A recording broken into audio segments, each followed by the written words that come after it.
교회를 다니기 시작하면 얼마 지나지 않아 세례라는 것을 받습니다. 이것은 그리스도인으로 입교하는 입문 과정이죠. 그 세례라는 것은 교단이나 교파에 따라 그리고 교회의 상황에 따라 좀 다릅니다만 크게 침수, 관수, 살수의 이 세 가지 방법으로 행해지게 됩니다. 침수는 침례교회에서 주로 행해지는 방법으로 이 머리부터 발끝까지 욕조나 수영장에 몸을 완전히 담그는 것을 말합니다. 이 관수는 물을 이렇게 붓는 방법이고 살수는 이게 세 번 물을 뿌리는 방법을 말합니다. 어떤 방법이든 세례의 본질을 훼손시키지는 않습니다. 어떤 방법이 가장 성경적이며 좋은 방법이냐?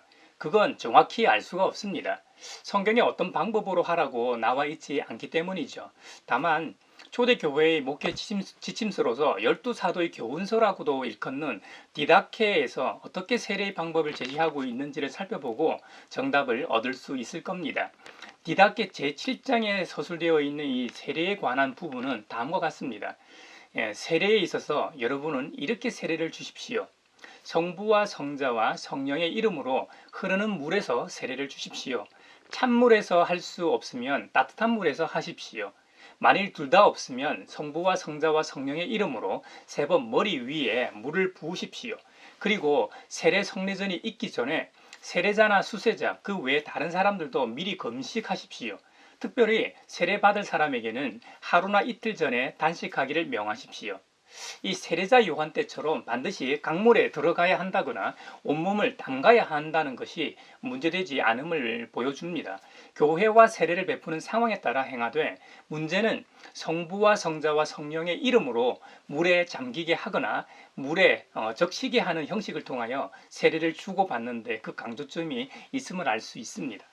오늘은 주님께서 공적으로 세상에 드러나셨던 주현절인 1월 6일 이후 첫 번째 주일이며 주님께서 세례를 받으신 것을 기념하는 수세 주일입니다. 그런 의미에서 오늘 설교는 굉장히 의미가 있다 하겠습니다. 세례의 기원은 구약의 할례에서 기원했다는 이 주장도 있고요. 이방인이 유대인으로 개종할 때 세례를 시행했다는 주장도 있고요. 쿰랑 공동체의 정결의식에서 기원했다는 주장 등이 있습니다. 구약의 할례에서 기원했다는 이 주장은요. 하나님의 백성이 되는 것은 출생에 의해서 자연적으로 되는 것이 아니라 할례라는 이 언약의 이행을 통해 하나님의 백성이 되었던 것처럼 세례라는 방법을 통해 하나님의 구속사에 편입된다는 점에서는 아이디어를 제공했다 할 수 있을 겁니다. 또 이방인이 유대인으로 개종 시 행했다는 것도 AD 200년 전 이전에는 이러한 유대인의 개종 세례에 대한 기록이 존재하지 않습니다. 그래서 그 설득력이 좀 떨어진다고 할 수 있죠. 쿰당 공동체의 정결의식에서 기원했다는 것도 세례자 요한의 세례와는 그 성격이 좀 다릅니다. 요한의 세례는 종말적 성격과 유일회적 성격을 띠고 있다는 점에서 자주 행해졌던 이 쿰랑 공동체의 정결의식과도 그 성격이 좀 다르다고 하겠습니다. 그러므로 이 기독교 세례의 이 직접적인 기원은 세례자 요한의 세례라기보다는 예수님의 메시아적 사역과 이 명령입니다. 그 이유는 초기 기독교 공동체가 예수님의 이름으로 세례를 받았기 때문입니다. 지금도 마찬가지죠. 이 세례자 요한의 세례와 예수님의 세례의 다른 점은 뭐냐면 요한의 세례가 회개와 종말론적 준비를 위한 세례였습니다만 예수님의 세례는 성령님의 임재가 그 핵심이었다는 점입니다. 그렇기 때문에 세례에 관한 가장 초기의 기록인 사도행전에 의하면 이 기독교의 세례는 성령님을 떠나서는 성립할 수 없기 때문입니다. 세례에 관한 가장 초기의 기록은 사도행전 오순절 성령 사건 이후 베드로 사도가 설교 후 행한 세례일 겁니다. 여기에는 세 가지 요소가 나옵니다. 첫째, 회개. 둘째는 물세례, 셋째는 성령을 선물로 받게 됩니다. 사도행전에서는 물세례를 언제나 성령님과의 관계에서 보아야 함을 확인시켜 줍니다. 사도행전 19장에서는 에베소 사람들이 구주 예수님의 이름으로 세례를 받고 안수를 받을 때 성령을 받았습니다. 여기에 나오는 이 순서는 물세례를 받은 후 성령 받는 순서입니다. 그리고 사도행전 10장에 나오는 고넬료의 경우는 베드로가 설교할 때 벌써 성령을 받았습니다. 그 이후 물세례를 받기도 했습니다. 이 경우에는 성령을 받고 이후에 물세례를 받는 순서가 됩니다. 또 사도행전 8장의 경우에는 사도행전 6장에서 예루살렘 교회에서 구제 사업을 위한 일꾼으로 7집사를 뽑았는데요. 그 중에 한 명이었던 이 빌립 집사가 사마리아 성에 내려가 복음을 전합니다. 이로 인해 사마리아 사람들은 이미 물세를 받았지만 성령은 받지 못한 상황이었습니다. 베드로와 이 요한 사도가 손을 얹고 안수하고 나서야 성령을 받았다고 기록합니다. 그러므로 성령을 받을 때까지 엄밀한 의미에서 그리스도인이 아니었습니다. 이 점은 그 당시 상황을 보면 좀 이해가 갑니다. 이 빌립 집사가 사마리아 지역에서 하나님의 나라와 예수 그리스도에 관하여 전하였는데요. 표적과 큰 능력이 나타났다고 해요. 그 능력을 보고 반응을 보였던 것 같습니다. 아마도 이들이 진심으로 예수님이 나의 구주, 나의 하나님으로 고백했다기보다는 표적을 보고 반응한 것이 아닌가 하는 생각이 듭니다. 또 한 가지는 우리가 이 물세례에 있어 기억해야 할 점이 있습니다. 일반적으로 그리스도인이 받는 세례가 예수님께서 받으신 세례와 동일한 것은 아니라는 겁니다. 주님은 자신의 공적인 사역에 대한 시작을 알리는 의미에서의 세례를 받으셨습니다. 그래서 마가복음 본문에는 예수님이 세례를 받으실 때 하늘이 갈라지고 성령이 비둘기같이 내려오셨고 하늘에서는 너는 내 사랑하는 아들이다. 내가 너를 좋아한다 라는 소리가 들렸습니다. 바로 청각적 효과를 통해 메시아의 등장을 공식적으로 선언하시는 장면입니다. 이 말은 예수님께서 받으신 세례는 그분이 메시아이심을 공적으로 공포하는 효력을 갖습니다. 이와 달리 그리스도인들이 받는 세례는 예수님의 공생애를 알리는 세례로 말미암아 이 시작된 구원의 은총과 충만함으로 들어가는 입문이라는 겁니다. 종교개혁자 이 장깔뱅은 세례를 이렇게 표현했습니다. 하나님에 의하여 그의 자녀로 삼으시는 거룩한 인침이며 이것은 그리스도와의 접붙임으로서의 새로운 출발이라고 했습니다. 저는 이 접붙임이라는 표현이 참 좋습니다. 나무가지가 이 나무에서 떨어져 나가면 얼마 지나지 않아 메마르고 죽습니다. 하지만 접붙임을 하면 어떻게 돼요? 살아납니다. 우리가 죄악된 이전의 삶에서 떨어지면 죽습니다. 하지만 그리스도라는 나무에 접붙임됨으로 다시 새로운 삶을 그리스도 안에서 살아가게 됩니다. 이 얼마나 좋은 표현입니까? 또 스코틀랜드 신학자인 피터 테일러 포사이드라는 사람이 있는데요. 이 사람이 세례를 그리스도를 향한 발길은 끝이 나고 그리스도 안에서 새로운 생이 시작된 것이라고 표현하기도 했습니다. 또 우리가 명품 옷을 얼마나 좋아합니까? 바울 사도는 갈라디아서 3장에서 이렇게 표현했습니다. 세례를 받아 그리스도와 하나가 되고 그리스도를 옷으로 입은 사람들이기 때문입니다. 라고 세례를 그리스도를 옷 입는 것이라고 표현했습니다. 사람이 어떤 옷을 입느냐에 따라 그를 바라보는 시선도 대우도 달라집니다. 그 옷을 입은 사람도 그 옷에 걸맞는 행동을 하게 됩니다. 그만큼 옷이라는 것은 패션뿐만 아니라 품위를 상징합니다. 그리스도인은 그리스도를 따르는 제자들이니 그리스도를 입는 게 너무도 당연하죠. 그리스도인들은 누구나 할 것 없이 다 물세례를 받습니다. 그리고 받았습니다. 물세례는 그리스도 안으로 들어가는 공적인 의식이죠. 그것은 죄를 씻고 성령을 받는 것을 가시적으로 보여주는 행위입니다. 그러므로 물세례는 그 실체인 성령 세례의 상징이라고 할 수 있죠. 그래서 물세례를 행할 때는 반드시 세례를 받는 분에게 신앙 고백을 확인합니다. 제가 속한 예장 통합의 경우는 다음과 같이 묻습니다. 여러분은 하나님 앞에 죄인인 줄 알며 그 진노를 면치 못할 줄 알고 오직 그의 크신 자비하심에서 구원 얻을 것을 믿습니까? 여러분은 그리스도께서 하나님의 아들 되심과 죄인의 구주가 되심을 믿으며 복음에 말하는 바와 같이 구원하실 이는 오직 예수님 뿐이라고 알고 믿으며 오직 그에게만 의지하기로 서약합니까? 여러분은 지금 성령님의 은혜만 의지하고 그리스도를 따르는 자가 되고 모든 죄악을 버리고 그의 가르침과 본을 따라 살기로 서약합니까? 그리고 하나 더 질문하는데요. 여러분은 교회의 관할과 치리에 복종하고 교회의 덕을 세우는 일에 힘쓰며 교인으로서의 의무와 권리를 바르게 행사하기로 서약합니까? 이 물세례에는 크게 세 가지 의미가 있다고 볼 수 있습니다. 하나는 그리스도 안에서 살고 그리스도를 위하여 산다는 뜻입니다. 둘째는 그리스도의 몸된 교회 안에서 의무와 책임을 다하여 교회를 위하여 산다는 뜻입니다. 마지막 셋째는 세계 속에서 그리스도인으로서 책임 있게 산다는 뜻입니다. 세례자 이 요한의 세례는 회개한 자에게 베푸는 것이었습니다. 일종의 이 도덕적 성결의 표로 행한 것이었다고 할 수 있을 겁니다. 요한의 세례는 어디까지나 주님의 오심에 대한 준비 작업이었습니다. 사도행전 2장에는 성령 강림 사건 이후 베드로 사도가 오순절에 설교하는 장면이 나옵니다. 그 설교 내용 중에 요엘 선지자의 예언을 인용한 부분이 있습니다. 그날에는 나는 내 영을 내 남종들과 내 여종들에게도 부어주겠다라고 말씀하셨습니다. 또 로마서 8장에는 이런 말씀이 나옵니다. 9절 이하 보면요. 그러나 하나님의 영이 여러분 안에 살아계시면 여러분은 육신 안에 있지 않고 성령 안에 있습니다. 누구든지 그리스도 영이 없으면 그리스도 사람이 아닙니다.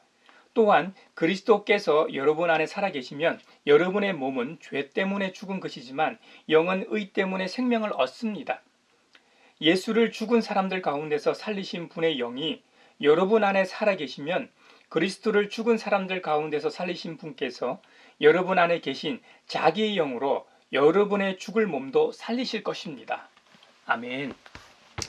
이 생명을 살리시는 성령님에 관한 이 내용이 기록되어 있습니다. 갈라디아서 3장에는 이렇게 기록합니다. 나는 여러분에게서 이 한 가지만을 알고 싶습니다. 사도 바울이 말합니다. 여러분은 율법을 행하는 행위로 성령을 받았습니까? 그렇지 않으면 믿음의 소식을 들어서 성령을 받았습니까? 성령을 어떻게 받는지 그 방법이라고 할까요? 아니면 그 원리라고 할까요? 이런 내용이 기록되어 있습니다. 이러한 내용들은 장차 오실 주님께서 성령으로 세례를 주실 것이라는 세례자 요한의 예언을 성취하기 위해 예수님께서 성천하시기 전에 성령 세례를 약속하신 데 따른 결과입니다. 사도행전 1장 4절 5절에도 보면 예수께서 사도들과 함께 잡수실 때에 그들에게 이렇게 분부하셨습니다. 너희는 예루살렘을 떠나지 말고 내게서 들은 아버지 약속을 기다려라. 요한은 물로 세례를 주었으나 너희는 여러 날이 되지 않아서 성령으로 세례를 받을 것이다 라고 당부하시기까지 하셨습니다. 사도행전에는 유대인 형제자매들이 받았던 물세례에 성령의 은사가 따랐던 이 사례들을 기록합니다.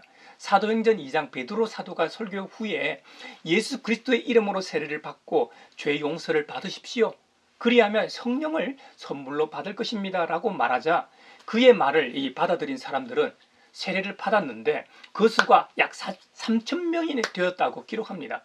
여기서 우리가 짚고 넘어가야 할 점은 성령 세례가 은사 체험주의자들이 말하는 것처럼 방언, 예언과 신유 같은 이 사역을 위한 온갖 은사들의 성령 충만을 받는 것과 관련 짓기는 좀 어렵다는 겁니다.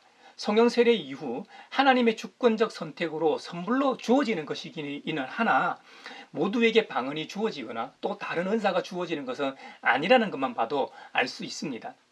무엇보다 성령 세례는 그 본질이 타락한 한 인간을 양자로 삼으시는 하나님의 사랑과 그 사랑에 신자가 안전하게 거하는 것을 증거하는 것입니다. 초대교회 120명의 성도들에게서 발생했던 전무후무한 이 오순절 성령 사건은 전적인 하나님의 선물이었습니다. 하나님께서 원하시면 물론 지금도 일어날 수 있는 일이지만 그것은 전적으로 하나님의 뜻에 달려 있습니다. 하나님의 영역이라는 말입니다. 하나님과 이 등지고 살아가던 사람으로 하여금 그리스도의 십자가의 은혜와 이 부활의 생명을 체험하는 데 이르게 하는 것이 성령님 하시는 일이거든요. 그러므로 성령 세례라는 것은 일회적으로 일어나는 것입니다. 딱 한 번. 이 세상을 향한 하나님의 이 고결한 사랑을 경험하게 하는 것입니다. 그것을 깨닫고 그 사랑의 하나님과 사귐의 시작을 알리는 이 봄의 전령이라고 할 수 있을 겁니다. 이미 하나님의 자녀가 되신 분들은 경험으로 아시겠지만 그리스도인들은 성령 안에서 사는 삶입니다. 모든 그리스도인들은 성령과 뗄래야 뗄 수 없는 관계입니다.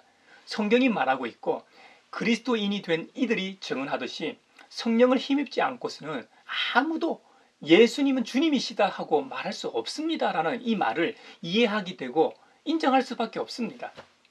그래서 저도 설교하고 있는 것이 목사가 된 거죠.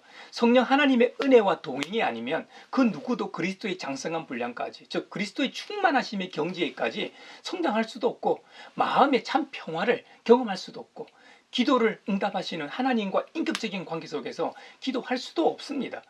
그리고 성숙한 그리스도인으로서 지속적으로 성화되어 갈 수도 없습니다. 그리스도인의 삶이라는 것은 거듭남으로부터 시작됩니다. 이 거듭남은 성령으로 태어나는 것이기 때문이죠. 요한복음 3장에 보면 바리새파 사람 중에 니고데모라는 이 유대인 지도자가 있었습니다. 이 사람이 밤중에 예수님을 찾아왔습니다. 예수님께서는 니고데모가 왜 찾아왔는지 이미 알고 계셨죠. 그래서 주님은 니고데모에게 내가 진정으로 너에게 말한다. 누구든지 거듭나지 않으면 하나님 나라를 볼 수 없다라고 말씀하셨습니다. 이 거듭나지 않으면, 다시 태어나지 않으면, 하늘로부터 나지 않으면 하나님 나라를 볼 수 없다고 하셨던 것이죠. 그럼 어떻게 거듭날 수 있는가? 어떻게 다시 태어날 수 있을까요? 우리 주님은 성령으로 다시 태어나야지만 하나님 나라에 들어갈 수 있다고 하셨습니다. 그렇다면 그 성령이라고 하는 것은 그 성령이라고 하는 것을 어떻게 만날 수 있고 또한 받을 수 있을까요? 그 이야기를 짐작할 수 있는 내용이 오늘 본문에 나옵니다. 기독교에서는 전능하신 창조주 하나님께서 이 세상을 창조하셨다고 믿습니다. 하나님에 의한 창조는 기독교의 모든 전제의 출발점이 되는 근거입니다. 그것은 세상과 하나님과의 관계, 그리고 인간을 포함한 세계가 이 피조물이라는 근거가 됩니다. 조물주와 피조물과의 언약과 그 언약의 파기 이야기의 실마리가 됩니다. 그리고 그 언약의 파기로 인한 관계의 깨짐과 단절, 그 깨짐과 단절을 회복하기 위한 하나님의 구속사적 계획이 창조라는 것에서부터 시작합니다. 언약의 파기로 깨진 이 관계의 회복을 위한 하나님의 구속사적 계획이 바로 구약의 메시아 사상입니다. 메시아, 즉 그리스도가 언젠가 오셔서 이 세상을 구원한다는 사상이 기독교의 핵심 진리입니다. 그리고 기독교와 정확히는 일치하진 않지만 타 종교나 자연 숭배에서도 이와 비슷한 사상을 찾아볼 수 있습니다. 전도서 3장 11절에 보면 이런 말씀이 있습니다.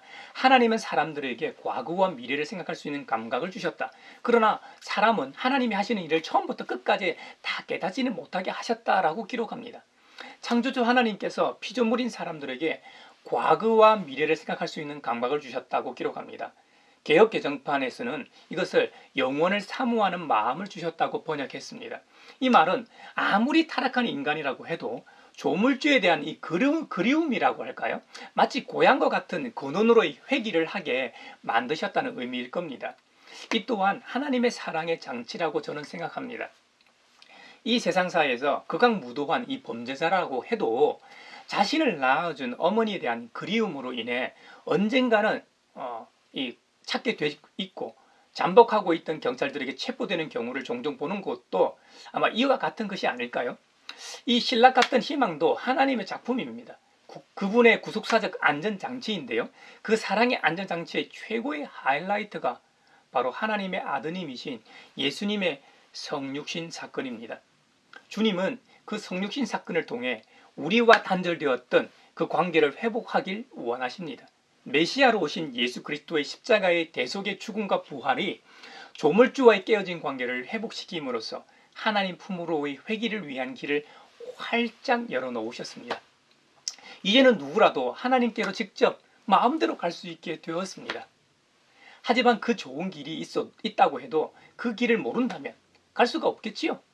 오늘 사도행전 19장과 마가복음 1장에는 그 길을 가르쳐 줍니다. 두 본문의 공통점은 다음과 같습니다. 먼저 사도행전에 보면 교회 사적으로 위대한 선교사요 교회 개척자였던 이 바울 사도가 등장합니다. 그가 3차 선교 여행 중이었던 이야기를 간증하고 있습니다. 제가 이 본문과 관련해서는 2번 정도 설교하면서 언급한 적이 있습니다. 바울이 2차 선교 여행에 대한 보고를 예루살렘 교회와 성도들에게 보고를 한 다음에 자신을 선교사로 파송한 안디옥 교회로 내려가서 다시 3차 선교 여행 파송을 받습니다. 바울은 아볼로를 에베소에서 만나게 됩니다. 바울이 아볼로를 만나기 전에 성령님께서는 미리 손을 써놓고 계셨습니다. 이 바울 사도가 2차 선교 여행 때 전도했던 브리스길라와 아굴라 부부와 이 아볼로가 먼저 만나게 하신 거죠. 그 부부를 통해 아볼로에게 성령 세례가 있음을 알려줍니다. 그리고 아볼로는 이 알렉산드리아 태생의 디아스포라였습니다. 그는 유대 사람으로 말을 아주 잘했고 성경에도 능통한 사람이었습니다. 그는 이미 주님의 도를 배워서 알고 있었습니다. 예수님에 관한 일을 열심히 말하고 또한 정확하게 가르치고 있었습니다. 다만 성령만 못 받았을 뿐이죠. 그렇지만 아볼로도 요한의 세례밖에 몰랐다고 성경은 기록합니다. 이 세례자 요한이 그렇게 강조했던 성령 세례는 모르고 세례자 요한의 그 물세례만 알았다는 말입니다. 그런데 참으로 흥미로운 것은 이 에베소에서 아볼로가 부부 전도단으로 유명한 이 브리스길라와 아굴라 부부를 만나게 됩니다. 이 부부는 바울로부터 전도를 받은 이들이었죠. 이 부부를 통해 그 성령 세례를 소개받고 부분적으로 알고 있던 하나님에 대한 지식이 좀 더 확장되고 확실하게 됩니다.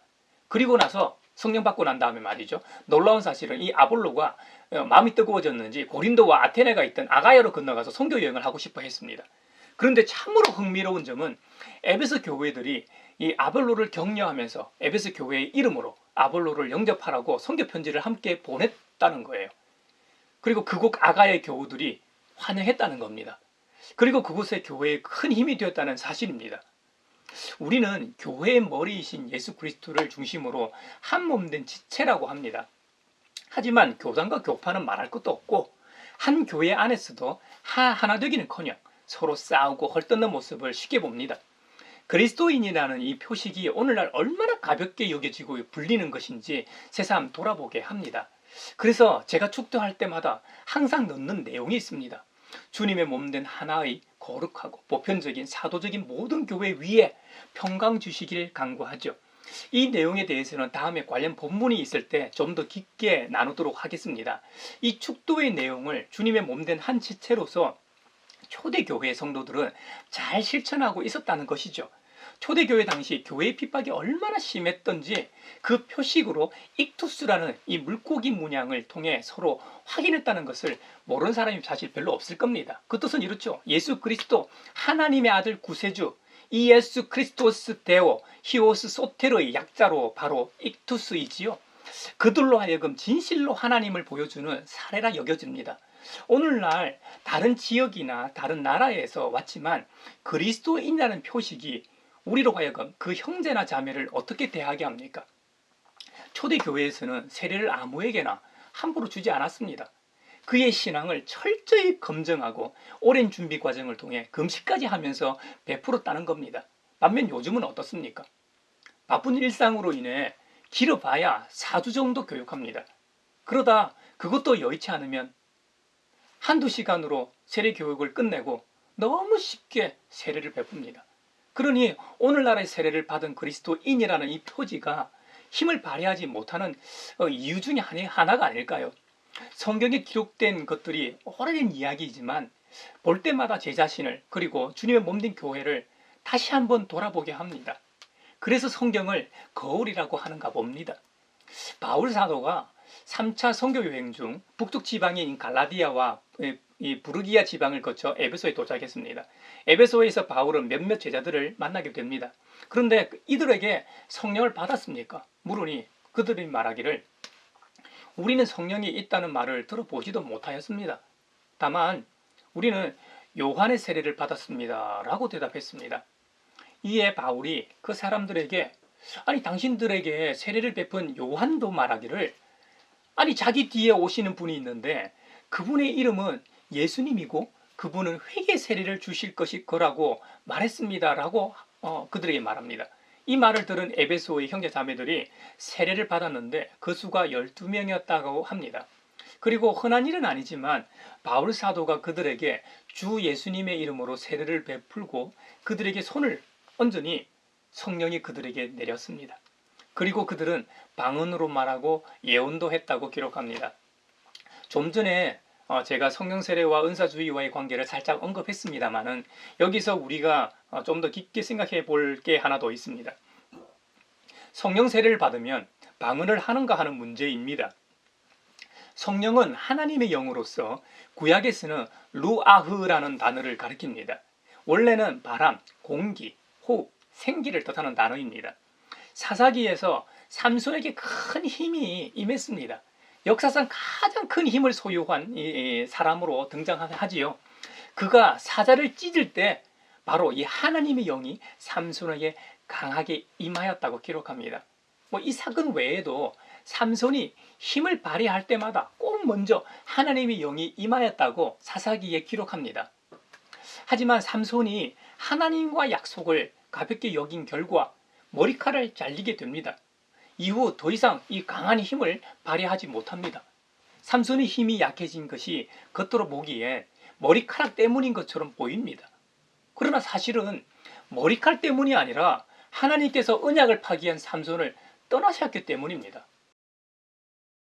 사사기 16장 20절 이하의 말씀을 보면 내가 이번에도 지난번처럼 뛰쳐나가서 힘을 떨쳐야지 하고 생각하였으나 주님께서 이미 자기를 떠나신 것을 미처 깨닫지 못하였다. 블레셋 사람들은 그를 사로잡아 그의 두 눈을 뽑고 가사로 끌고 내려갔다. 그들은 삼손을 노사슬로 묶고 감옥에서 인자맷돌을 돌리게 하였다. 그러나 깎였던 그의 머리털이 다시 자라나기 시작하였다. 삼손에게 성령 하나님이 함께 하실 때 엄청난 힘이 은사로 나타났던 것이죠. 하나님이 떠나시자 은사도 사라졌음을 우리는 기억해야 합니다. 삼손에게 힘이라는 이 은사가 선물로 나타났다는 것이지 이 삼손이 그 힘이라는 은사를 자기의 전유물처럼 소유한 것이 아니라는 말입니다. 우리들 중 누가 방언도 하고 통역도 하고 병도 고치고 신유의 은사를 가지고 있고 예언도 한다고 합시다. 그것은 그 사람이 신령해서가 아니라 일시적으로 하나님의 영광과 교회를 위해 주신 선물이라는 겁니다. 그리고 그 은사라는 것은 그 용도가 다하면 소멸하기도 한다는 겁니다. 그러니 내 것인 양 자랑할 것도 우쭐거리거나 의시될 것도 아니라는 말이죠. 그것을 주시는 주님께 구할 수는 있지만 너무 부러워하지 마십시오. 신앙 건강에 좋지 않습니다. 또 이런 질문을 할지 모르겠습니다. 22절에 보면 그러나 깎였던 그의 머리털이 다시 자라나기 시작하였다라는 기록이 있지 않습니까? 그래서 삼손을 소재로 한 영화에 보면 블레셋의 통치자들을 비롯하여 수천 명의 사람이 다곤 신당에서 큰 제사를 바치려고 모였습니다. 그리고 그 두 눈이 뽑히고 노사슬로 꽁꽁 묶인 이 삼손이 신전 기둥을 밀치니 그 신전이 무너져 그 자리에 있는 모든 백성이 돌더미에 깔려 죽었다고 의문을 제기할지도 모르겠습니다. 하지만 이건 역시 성경 기록을 잘 보면 알 수 있습니다. 사사기 16장 28절에 보면 그때의 삼손이 주님께 부르짖으며 간구하였다. 주 하나님, 나를 기억하여 주시기를 간절히 바랍니다. 하나님, 이번 한 번만 힘을 주시기를 간절히 바랍니다. 나의 두 눈을 뽑은 블레셋 사람들에게 단번에 원수를 갚게 하여 주십시오. 겉으로 보기에는 힘의 근원이 이 머리털이 다시 자라나 힘이 생긴 것처럼 보입니다. 그런데 자세히 보면 그게 아닙니다. 머리털이 자라났다는 것은 삼손이 하나님과의 언약을 기억했다는 의미입니다. 그 말은 삼손 그가 자신의 잘못을 깨닫고 회개했다는 말입니다. 그래서 28절에 힘의 근원이신 하나님께 간절히 간구하는 것입니다. 그래서 하나님의 영광을 나타내기 위해서 하나님께서 일시적으로 삼손에게 다시 힘을 쓸 수 있도록 주셨음을 기억해야 합니다. 은사주의자들이 주장하는 것처럼 성령 세례라는 것이 방언이나 은사와 관련이 있는 것이 아니라 구속의 은혜와 관련이 있음을 명심하십시다. 갈라디아서 3장 14절에 보면 그것은 아브라함에게 내리신 복을 그리스도 예수 안에서 이방 사람에게 미치게 하시고 우리로 하여금 믿음으로 말미암아 약속하신 성령을 받게 하시려는 것입니다. 간단히 말하면 우리는 믿음으로 말미암아 성령의 약속을 받은 것이라는 겁니다. 이 구절에 앞서서 갈라디아서 3장 2절에 보면 나는 여러분에게서 이 한 가지만을 알고 싶습니다. 바울이 말합니다. 여러분은 율법을 행하는 행위로 성령을 받았습니까? 그렇지 않으면 믿음의 소식을 들어서 성령을 받았습니까? 모든 것이 그것에 대한 정보를 듣고 알게 되지 않습니까? 성령이라는 것도 역시 우리가 복음, 그것에 대한 기쁜 소식을 듣고 믿음으로 받았다는 겁니다. 성령 세례는 성령 충만과 달리 이례적인 축복입니다. 모든 그리스도인에게 주어지는 보편적인 축복입니다. 그러므로 성령 세례는 인문의 경험으로서 반복될 수도 없고 잃어버릴 수도 없는 것입니다. 반면에 성령 충만은 반복적이며 어떤 경우에든 유지되어야 합니다. 또 잃어버릴 수도 있고 잃었다가 다시 찾을 수도 있는 것입니다. 오순절 이후 처음에는 120명에게 그리고 나중에는 3,000명에게 성령 세례 사건이 있었습니다. 이 성령 세례의 결과로 그들에게 성령의 충만함이 임하였습니다. 그러므로 성령의 충만은 성령 세례의 결과라는 것이죠. 성경에서 이 성령 세례에 대해 기록한 목적은 뭐니 해도 올바른 신앙을 위한 것일 겁니다. 사랑의 하나님께서 우리를 그리스도 안에 두시고 우리를 의롭다고 칭하시고 구속하십니다. 그리고 재창조하셨음을 회상하라고 권면하는 것이죠. 이 성경을 통해 오늘날 그리스도인들이 성숙을 향해 더 성장하고 매일매일 삶 속에서 구세주가 다시 오실 때 이루어질 그 온전함을 바라보라는 것이죠. 이미 성령 세례를 통해 입문 과정을 거친 그리스도인들에게 권면하는 것은 이 요한 사도가 그의 서신에서 권면하는 내용과 아마 동일할 겁니다. 하나님에게서 난 사람은 누구나 죄를 짓지 않습니다. 하나님의 씨가 그 사람 속에 있기 때문입니다. 그는 죄를 지을 수 없습니다. 그가 하나님에게서 났기 때문입니다. 요한 사도는 또 말합니다. 하나님에게서 태어난 사람은 누구든지 죄를 짓지 않는다는 것을 우리는 압니다. 하나님에게서 태어난 신분이 그 사람을 지켜주심으로 악마가 그를 해치지 못합니다. 할렐루야. 그리스도인인 우리가 어떻게 살아야 하는지, 우리의 삶의 태도는 어때야 하는지 기억해라는 것이죠.